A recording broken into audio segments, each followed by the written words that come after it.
A comeback is not the restoration of a former position. It is not getting back to where you were before things went wrong. If that were all a comeback meant, it would be a fairly small thing, a return to a previous arrangement, with all the same limitations that arrangement once carried. What I'm describing tonight is something else entirely. A genuine comeback is a rebirth, not a return to who you were, but the emergence of who you actually are, beneath everything circumstance has obscured. It is the recognition, sudden or gradual, that the diminished version of yourself currently visible to the world was never the truth of you. It was a temporary expression, one state among the infinite states available to consciousness, and you are now ready to occupy a different one. To understand how this works, we must begin with the single most important fact about the nature of your experience.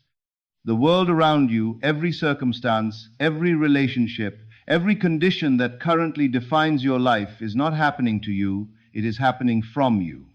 It is the outpicturing, the visible expression of states you have occupied in consciousness, many of them long before you had any concept of what consciousness was or how it operated. This is not metaphor. It is the precise mechanism by which experience comes into being.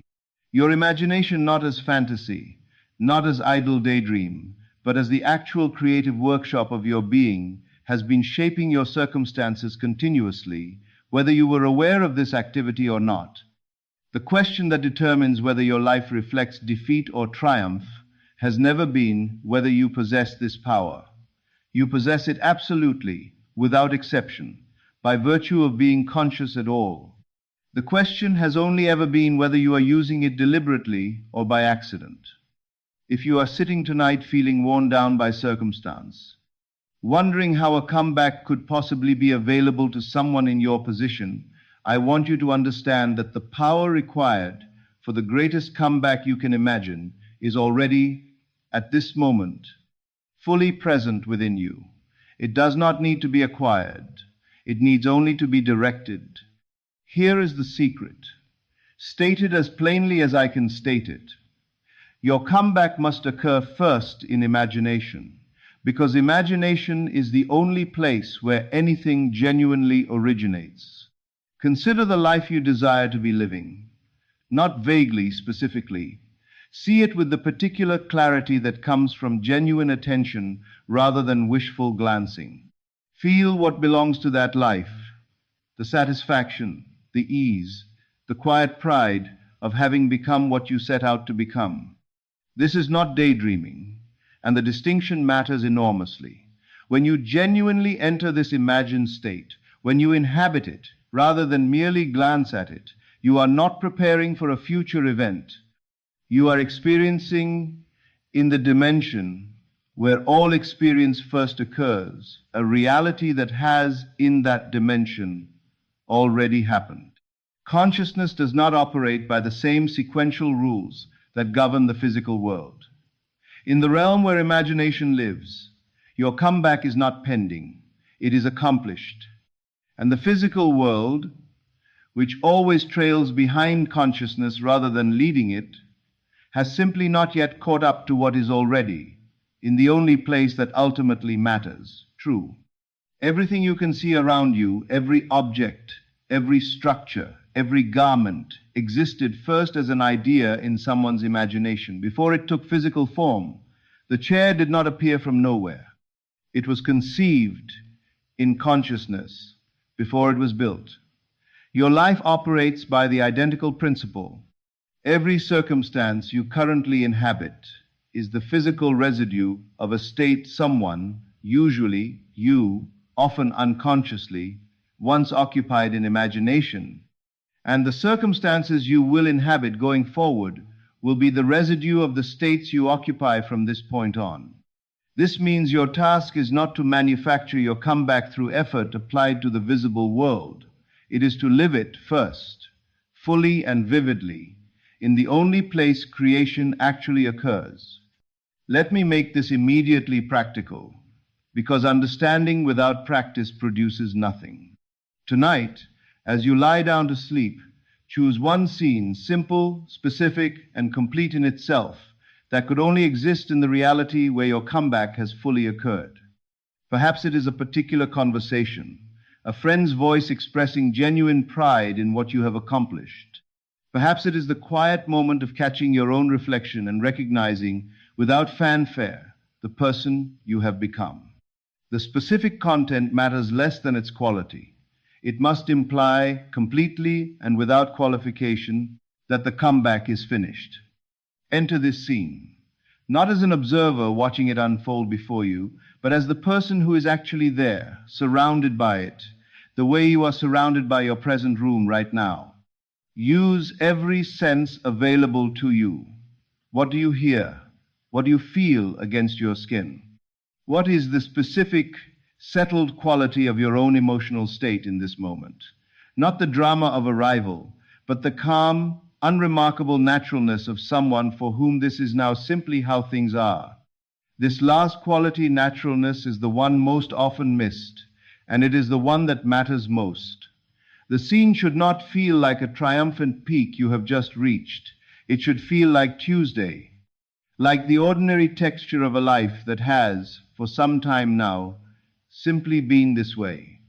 This ordinariness is what separates a genuine assumption from a hopeful fantasy. Fantasy is dramatic. Assumption is calm. Let sleep take you from inside this feeling. What you carry across the threshold between waking and sleep is impressed upon the deepest, most creative layer of your mind, the layer that does not distinguish between vivid imagination and physical fact, and which works tirelessly and without need of your conscious oversight to construct the outer conditions that correspond to what it has received. I know that some of you are already asking the question that always arises at this point. What about action? Surely a genuine comeback requires more than imagination alone. It does require action, but action of a particular character, arising from a particular source. When you have genuinely assumed the state of your completed comeback, not performed it for a few minutes and then abandoned it, but increasingly lived from it, as your settled inner reality, you will find yourself moved to act in ways that align with that state. Not through willed effort, not through forcing yourself to do things you do not feel inclined toward, but through a kind of natural inclination. Opportunities will present themselves, and you will notice them, because a mind oriented toward the state of having is alert to different things than a mind oriented toward the state of lacking. Ideas will arise that seem, in the moment, to come from nowhere, though they are, in fact, the entirely natural product of the new state you have been occupying. This is the genuine meaning behind the old teaching that faith without works is dead. Faith understood correctly, not as wishful belief, but as the sustained, genuine occupation of an assumed state, inevitably produces works. But the works are not the cause of the comeback. They are its effect. The man who finally takes the action that changes everything does not take that action in order to manufacture his transformation. He takes it because the transformation, already accomplished within him, makes that action the obvious next thing to do. I think of a man who lost everything, his business, his savings, the respect of those around him. By every external measure, he was finished. But each night, he fell asleep, imagining himself restored, a thriving enterprise, the particular satisfaction of providing well for his family, the quiet dignity of a reputation rebuilt. For a long while, nothing in his outer circumstances changed at all. He persisted anyway, not because evidence encouraged him, but because he understood that evidence was simply the report of where he had already been, not where his new assumption was taking him. Then, one ordinary day, an idea arrived. It seemed to come from nowhere. In truth, it was the entirely predictable harvest of the state he had been quietly cultivating, night after night, in the only soil where anything actually grows.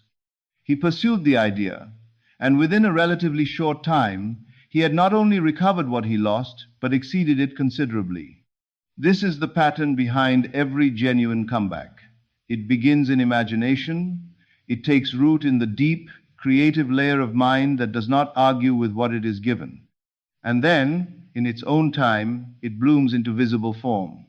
I want to take you somewhat deeper now, because the technique, however correctly applied, will not sustain itself without an underlying understanding of what you actually are. You are not, at the root of your being, the limited physical creature defined by your history and your current circumstances. You are consciousness itself, individualized, the same creative principle that brings all things into being, expressed through this particular form, at this particular moment, but not contained or exhausted by either. Your essential nature exists prior to your past failures and prior to your present difficulties. It is not diminished by what has happened to the costume it currently wears. When this is genuinely understood, not merely as an interesting idea, but as something felt, known, recognized in the way you recognize your own name, the question of what comeback might be available to you changes entirely. If you are, at root, the very power capable of creating worlds, what limitation could possibly be permanent? The only boundaries that hold are the ones accepted by the mind, and what the mind has accepted, the mind retains the power to release. So I ask you tonight to dream without the customary caution. The infinite does not distinguish between modest ambitions and vast ones. Both are equally available, equally natural, equally within reach of a consciousness that has understood its own nature. Whatever the grandest, most complete expression of your potential might be, let yourself imagine it fully, without immediately scaling it down to something that feels more believable. Belief is not a constraint to be respected. It is a state to be changed. A question arises naturally here, and it deserves a careful answer. What about the other people in your life? Do they not have their own will, their own choices, independent of your inner work? They do. But here is what is also true. The people who currently surround you, and the roles they play in the unfolding of your life, are not entirely separate from your own consciousness. They are, in a real sense, part of the world. Your assumptions have called into being, responding to you according to the state you have habitually occupied. As your inner state changes, as you genuinely move from the consciousness of defeat into the consciousness of your completed comeback, something shifts in how others relate to you, often without any deliberate effort on your part to change their perception. Those whose presence in your life depended on your former state will, in many cases, simply recede, not through conflict or rejection, but through the natural drift that occurs when two people are no longer occupying compatible realities. And new people, whose presence corresponds to the state you are now living from, will begin to appear, often through channels that could not have been predicted. This is not manipulation. You are not controlling anyone's will. You are simply allowing the natural law of correspondence to operate the law by which consciousness, your own and others, tends to arrange itself in patterns that reflect the states being held. Consider the transformation of a caterpillar. It does not negotiate with its environment to accommodate its change. It transforms from within, and its entire relationship to the world around it, its food, its habitat, its very mode of being shifts to correspond with what it has become. Your comeback follows the identical pattern. The world does not need to be convinced. It needs only for you to have genuinely changed. I want to address something that is often overlooked and which can quietly undermine an otherwise genuine inner work: the temptation to speak about your comeback before it has had time to take root. Your imaginal act, the scene you have entered, the state you are cultivating, is a delicate thing in its early stages. It is a seed recently planted, not yet strong enough to withstand the scrutiny and doubt of others. When you describe your comeback to people who have only known you in your former state, you invite their disbelief, their well-meaning caution, their habitual skepticism, and these responses, however gently offered, can disturb the still water in which your new assumption is trying to take shape. There is also a subtler danger. Speaking of your comeback as something that is coming reinforces in your own mind, the sense that it has not yet arrived. It returns you to the consciousness of lack precisely when you are trying to establish the consciousness of having. There is an old story of a woman who, upon receiving news of the most extraordinary kind, news that would shape the rest of her life and the lives of countless others, did not rush to announce it. She held what she had been told quietly within her own heart, allowing it the space and the privacy it needed to take form. I think of this often when I consider how a comeback should be tended in its early stages. Let your vision grow in the quiet of your own consciousness, undisturbed by the opinions of others, until its fruits begin to appear in your visible life. When they do, those around you will ask, and then, if you wish, you may tell the story not as a plan you are hoping will work, but as a testament to what has already, quietly and certainly, occurred. Many of you are carrying weight from before past failures, disappointments, the accumulated residue of difficult experience.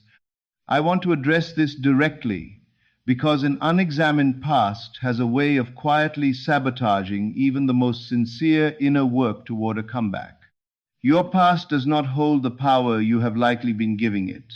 The events themselves occurred, and nothing here asks you to deny that they occurred. But the events are not what continues to shape you. What shapes you is the meaning you have assigned them, the story you have told about them, the state you continue, in memory, to occupy whenever you revisit them. And the remarkable thing about this is that the meaning, the story, and the state are all, unlike the original events, still entirely within your authority to change. This is the practice of revision, not denial of what happened, but a genuine, deliberate change in your relationship to it. Tonight, before sleep, review the events of your day, where something fell short of what you wanted, a difficult exchange, a missed opportunity, a moment of weakness. Revisit it in imagination, but this time let it unfold as you wish it had. Feel the satisfaction of the revised version as genuinely as you would feel it had it actually occurred this way. You can extend this practice to any significant event in your past that continues to weigh on your present. The failed venture can be revised, in your understanding, into the necessary preparation for what came after. The relationship that ended can be revised into the clearing that made room for something better suited to who you have become. This is not pretending the original event did not happen. It is recognizing that what determines your future is not the event itself, but the impression it has left on your subconscious mind. And that impression, unlike the historical fact, remains entirely yours to revise. Practiced consistently, this work loosens the past's grip on you. It stops functioning as a verdict and becomes, instead, simply material, one part of a larger story, whose ending you are still actively writing. There is a distinction here that I consider essential, and I want to draw it as sharply as I can. To think of your comeback is to place it in the future, something hoped for, something approaching, something not yet here. This is the most common error, and it is fatal to the work, because it continually reinforces, with every act of thinking about the desire, the present absence of the desire. To think from your comeback is something else entirely. It means inhabiting, as your present and ongoing state, the reality of its completion. Ask yourself, if my comeback had already happened, how would I carry myself? What would my mornings look like? How would I respond to the small frictions of an ordinary day? And then, not as performance, not as pretense in the dismissive sense, but as the genuine occupation of a chosen state, begin to live from those answers. If your comeback involves restored health, this means treating your body, today, with the same care a person in genuinely vibrant health would naturally offer it, not because you are forcing yourself through a regimen, but because that is simply what someone in that state does. If your comeback involves a thriving enterprise, this means carrying yourself, speaking, and making decisions with the settled confidence of someone who has already proven what they are capable of, not arrogance, but the quiet absence of the anxious self-doubt that belongs to an earlier state you are leaving behind. This will feel, at first, like a kind of pretending. I do not deny this. But remember what we have already established. Everything now solid in the physical world was at some point exactly this kind of pretending a state assumed in consciousness before it had any confirming evidence at all. The pretending does not remain pretending. With persistence, it becomes the truth of who you actually are, expressing itself outward into form. As you persist in this new assumption, certain things will begin to occur. Subtle shifts at first, a different quality in how people respond to you, an opportunity appearing that seems, on the surface, unrelated to anything you have done. These are the early visible traces of what Neville called the bridge of incidents, the sequence of events that connects your former circumstances to your assumed state, built not by your conscious planning, but by the same creative intelligence that is responding faithfully to what you have assumed. You do not need to know how this bridge will be constructed. This is, in fact, one of the most liberating aspects of the entire teaching. The architecture of the bridge is not your responsibility. Your only task is to remain faithful to the state you have assumed, to keep living from it, keep returning to it, to keep refusing to abandon it when the visible world has not yet caught up. And the bridge will form, incident by incident, beneath your feet as you walk. What feels, in the moment, like failure, a rejection, a setback, a door that closes, is not the end of the story unless you decide to treat it as such. It is simply a single point on a bridge whose full span you cannot yet see. I think of a man who assumed, persistently and with genuine feeling, the state of being a celebrated performer. Long before any external evidence supported this assumption, he faced refusal after refusal. Many, in his position, would have concluded that the inner work had failed, but he understood something that allowed him to persist. Each refusal was simply a scene in a longer story whose conclusion he had already, in consciousness, decided. He continued to live from the assumed state through every setback, and in time, the recognition he had long been living from in imagination became also his visible reality. I want to speak honestly about the period of waiting, because it is often the most difficult part of this entire practice, and because impatience, more than almost anything else, undermines genuine inner work. Impatience is itself a confession. When you find yourself anxiously scanning your circumstances for signs that your comeback is approaching, you are, in that very anxiety, affirming that you do not yet have it. You have stepped out of the state of having and back into the state of wanting, and the creative power, which responds faithfully to whatever state is genuinely occupied, will continue to produce more of what you are now, in this anxious moment, actually assuming. The correction is not to suppress the impatience through force, but to remember, gently and repeatedly, what is actually true. Your comeback is already complete, in the only dimension where completion genuinely occurs.